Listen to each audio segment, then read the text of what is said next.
8월 3일 월요일입니다. 새로운 주가 시작되었습니다. 이번 주도 주님 말씀 가운데 승리하시기를 바랍니다.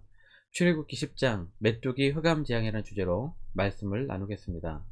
먼저 기도로 시작하신 후 성경을 1에서 3일 읽기 바랍니다. 꾸준한 영성 훈련은 당신의 인생을 변화시킵니다. 말씀 다 읽으셨습니까? 1. 열재앙의 이유. 재앙이 계속되면서 하나님께서는 재앙을 내리시는 이유를 분명히 말씀하셨습니다. 그것은 하나님의 이름이 온 천하에 전파되게 하려 하였음이니라 입니다. 10장에서도 다시 한번 반복합니다. 나의 표징을 그들 중에 보이기 위함이며, 더 나아가 한 가지 새로운 이유를 말씀하십니다. 2절입니다. 내게 내가 애굽에서 행한 일들 곧 내가 그들 가운데서 행한 표징을 내 아들과 내 자손의 귀에 전하기 위함이라. 너희는 내가 여호와인 줄을 알리라. 큰 재앙을 내리셔서 한 번에 심판하셔도 충분히 하나님의 뜻을 이루실 수 있습니다.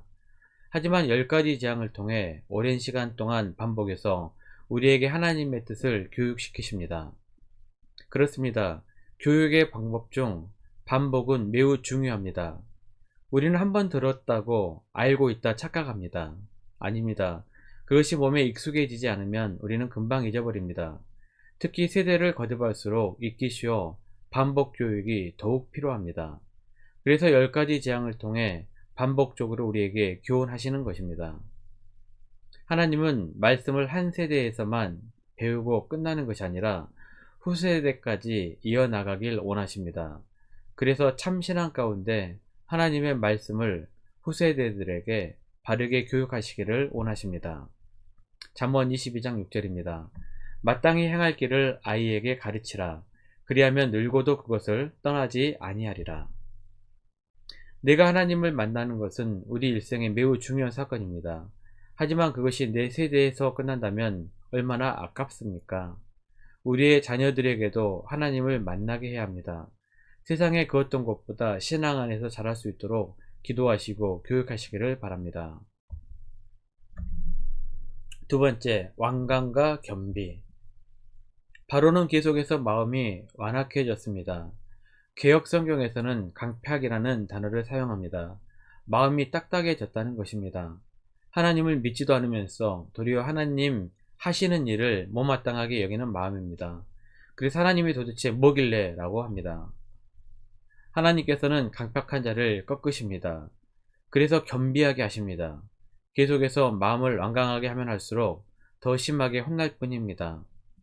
하지만 자신의 잘못을 인정하고 낮아지면 하나님께서는 다 용서하십니다. 겸손하십시오. 그리고 마음이 옥토밭이 되어 30배, 60배, 100배의 결실을 맺는 성도님들이 되십시오. 디아 12장 12절입니다. 르호보암이 스스로 겸비하였고 유다의 선한 일도 있으므로 여호와께서 노를 돌이키사 다 멸하지 아니하셨더라. 르호보암은 자신의 잘못을 인정하고 겸비하여 용서를 받았지만 바로는 겸비하지 못해서 10가지 재앙을 계속해서 당하게 되었던 것입니다. 잠언 18장 12절입니다. 사람의 마음에 교만은 멸망의 선봉이요 겸손은 존귀의 길잡이니라. 교만하고 강팍하면 멸망의 가장 앞자리에 서게 됩니다. 더 나아가 주변의 사람들로부터 멀어지게 되고 미움을 당하게 됩니다. 7절입니다. 바로의 신하들이 그에게 말하되 어느 때까지 이 사람이 우리의 함정이 되리이까. 그 사람들을 보내어 그들의 하나님 여호와를 섬기게 하소서. 왕은 아직도 애굽이 망한 줄을 알지 못하시나이까 하고. 바로 한 사람의 완악함 때문에 주변의 사람들이 피해를 입게 됩니다. 애굽에는 이미 7번의 재앙으로 삶이 피폐해졌습니다. 동식물뿐만 아니라 많은 사람들까지도 상해를 입었습니다. 심지어는 먹을 것조차 구하기 힘들어졌습니다. 요셉이 총리였을 때는 흉년에도 먹을 것이 넘쳤는데 지금 바로왕 때에는 고집과 안강함 때문에 굶주림을 당하고 있습니다. 그러다 보니 신하들조차도 역정을 냅니다. 민심 또한 점점 잃어갑니다. 세 번째, 메뚜기 재앙. 15절입니다. 메뚜기가 온 땅을 덮어 땅이 어둡게 되었으며 메뚜기가 우박에 상하지 아니한 밭의 채소와 나무 열매를 다 먹었으므로 애굽 온 땅에서 나무나 밭의 채소나 푸른 것은 남지 아니하였더라. 메뚜기의 재앙은 곡물의 신 세트와 해충으로부터 곡물을 보호해주는 세라피스에 대한 하나님의 심판이었습니다. 그 가짜 신들은 아무것도 할 수 없었습니다. 우리나라에서도 한 해 풍년을 기원하거나 새로운 사업이 잘 되기를 빌기 위해 돼지 머리를 가져다 놓고 고사를 지내는데 그것도 같은 것입니다. 하지만 그리스도인들은 무속행위에 우리의 앞날을 맡길 필요가 없습니다. 그것은 헛된 일이고 하나님께서 가증하게 여기시는 것입니다. 우리는 하나님께 맡기면 됩니다.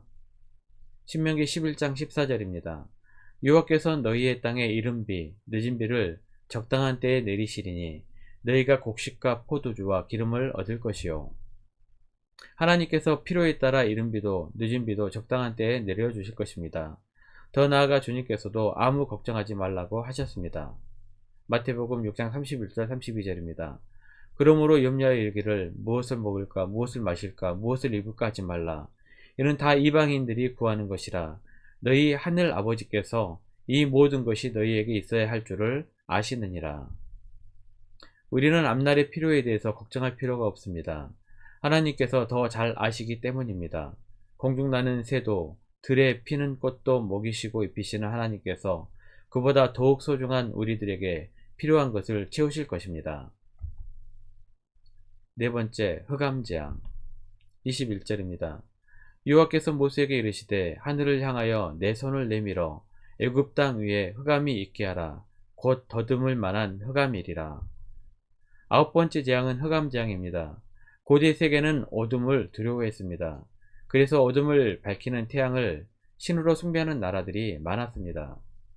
흑암재앙은 애굽에서 최고의 신으로 추앙받았던 태양신 라를 무너뜨리면서 여호와 하나님만이 모든 신들 중의 신이며 왕의 왕이 되심을 증명하는 재앙이었습니다.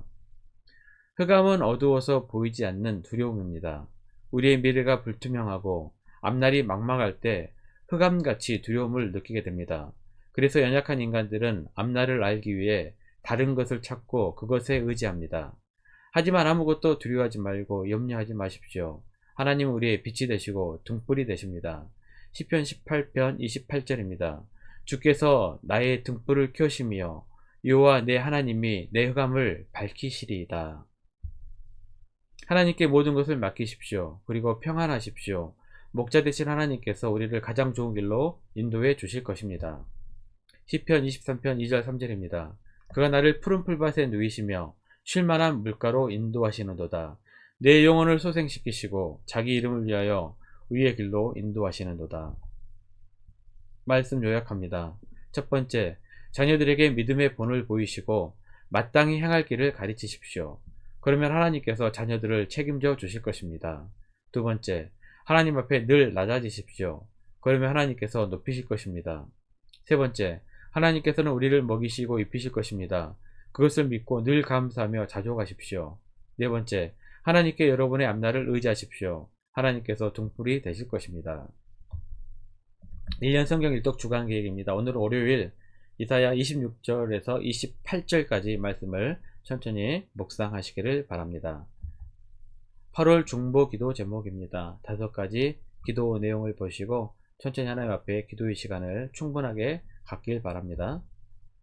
가정에서 기도하시기 힘드신 분들은 주중 기도의 시간을 이용하시면 됩니다. 새벽 6시부터 밤 10시까지 여러분 교회 나오셔서 본당에서 자기 개인 기도 시간을 충분히 가지시길 바랍니다. 하루 30분씩 최선을 다하시길 바랍니다. 그러면 여러분의 삶이 변화될 것입니다. 영상을 다 보신 분들은 확인 문자를 보내시거나 유튜브에 댓글로 달아주시면 정기적인 영성훈련에 도움이 될 것입니다. 오늘 하루도 승리하시기를 기도합니다.